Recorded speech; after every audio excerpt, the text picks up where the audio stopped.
Assalamualaikum warahmatullahi wabarakatuh. Perkenalkan, nama saya Sumarni Setiana Putri, NIM saya 2902150015. Saya dari Prodi Akuntansi semester 5. Di sini saya akan mempresentasikan communication dan editing video and animasi dengan dosen pengampu Bapak Dr. Supriyadi, STP, MPD. Berikut materinya. Tujuan pengajaran: Importance of communication, the communication process, improving communication in organization. Definisi komunikasi merupakan proses mengirim dan menerima simbol-simbol yang memiliki arti dalam rangka pertukaran informasi agar terjadi saling pengertian antara dua orang atau lebih. Untuk konsep komunikasi dalam organisasi, menurut sumber Kreitner dan Kenichi tahun 2000, komunikasi adalah organisasi didefinisikan sebagai pertukaran informasi antara pengirim dan penerima, dan kesimpulan atau persepsi makna antara individu-individu yang terlibat. Analisis pertukaran ini menyatakan bahwa komunikasi adalah proses dua arah yang berisi elemen-elemen yang menghubungkan secara berurutan. Menurut Kate Davis dan John W. Neustrom tahun 2004, komunikasi dalam organisasi merupakan cara menyampaikan gagasan, fakta, pikiran, perasaan, dan nilai kepada orang lain. Komunikasi adalah jembatan arti di antara orang-orang sehingga mereka dapat berbagi hal-hal yang mereka rasakan dan ketahui. Menurut Derek Torrington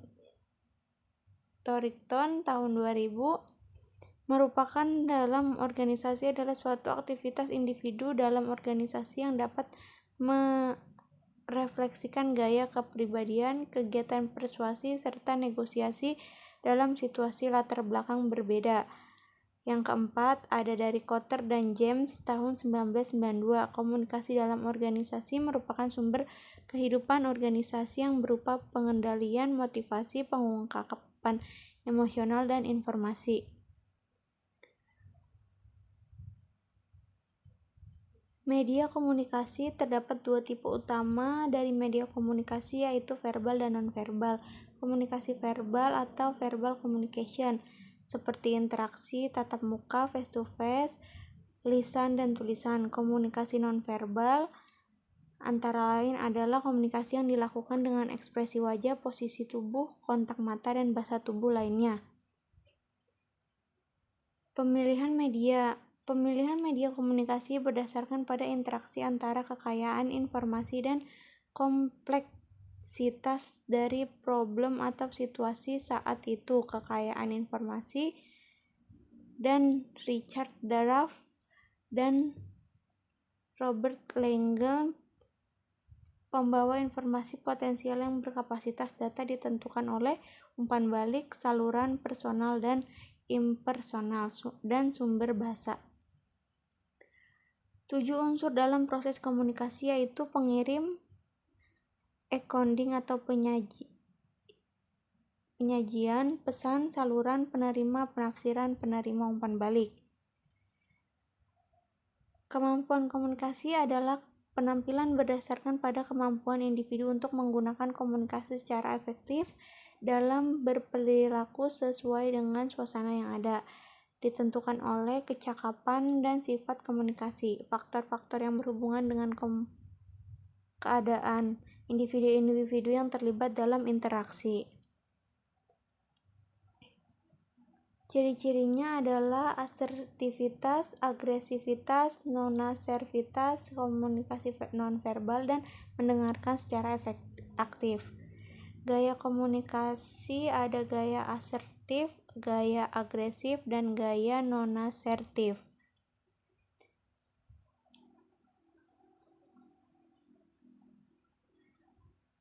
Kemampuan komunikasi melingkupi dan menguatkan, yaitu dengan menggunakan kombinasi dari berbagai elemen-elemen. Contohnya mendeskripsikan, mengekspresikan, berempati, menetapkan, dan memberikan petunjuk. Komunikasi hierarkis, pertukaran informasi dan pengaruh di antara anggota organisasi, di mana paling tidak salah satunya memiliki kekuasaan formal untuk memimpin dan mengevaluasi anggota organisasi lain. Omongan selentingan, sistem komunikasi tidak resmi di dalam organisasi informal, pendukung resmi saluran formal dalam komunikasi. Distorsi komunikasi terjadi ketika karyawan dengan sengaja mengubah isi pesan, mengurangi ketetapan komunikasi di antara manajer dan karyawan karena ada politik dalam tempat kerja. Dampaknya menghasilkan kesalahan pengiriman pesan yang tidak untuk diteruskan malah tersebar, dan informasi yang salah tersebar, dan berbagai masalah lainnya yang berkaitan dengan kuantitas dan kualitas informasi. Cara mengurangi distorsi oleh manajer, mengurangi perbedaan kekuasaan antara mereka sendiri dan dengan bawahan mereka, meningkatkan kepercayaan melalui proses peninjauan kinerja yang memberikan pengarahan atas kinerja karyawan yang sebenarnya. Komunikasi formal adalah pesan yang disebarkan berkaitan dengan pekerjaan resmi di dalam organisasi. Komunikasi mengikuti jalur hierarki dalam organisasi. Komunikasi informal adalah pesan yang disebarkan tidak resmi, jauh di luar kegiatan formal. Komunikasi terpisah dari struktur formal dan tidak mengikuti rantai komando. Komunikasi yang efektif dan efisien dapat dikatakan efektif jika persepsi yang diperoleh receiver sama dengan maksud pesan yang dikirimkan oleh sumber. Komunikasi yang efektif membawa pengetahuan ke dalam suatu organisasi dan menyebarkan dengan cepat kepada karyawan yang memerlukan informasi tersebut. Komunikasi yang efisien ada komunikasi yang tidak memakan waktu dan biaya yang minim. Hambatan komunikasi efektif, hambatan proses, hambatan pribadi, hambatan fisik, dan hambatan sistematik.